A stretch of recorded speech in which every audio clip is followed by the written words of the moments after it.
పల్నాడు జిల్లా శావల్యాపురం మండలం కన్నమర్లపూడి వద్ద రోడ్డు ప్రమాదంలో ఒకరు మృతి చెందగా 10 మంది తీవ్రంగా గాయపడ్డారు. జాతీయ రహదారిపై వేగంగా వెళుతున్న ఐషర్ లారీ ట్రావెల్ బస్సును ఢీకొట్టడంతో లారీ డ్రైవర్ క్యాబిన్లో ఇరుక్కుని అక్కడికక్కడే మరణించాడు.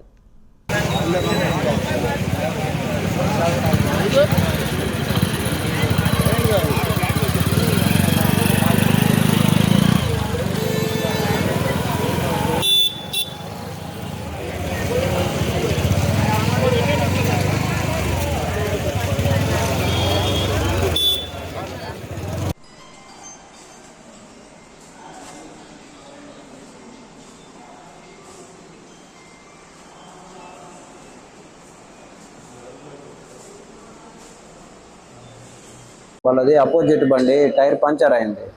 టైర్ పంచర్ అయితే వాడు అక్కడిక్కడ తిప్పుకుంటా నా మీదకి వచ్చేసినాడు.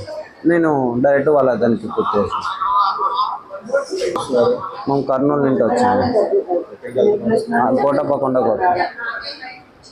కోటప్పకొండ నుండి కాశీకి వెళ్తున్నాం.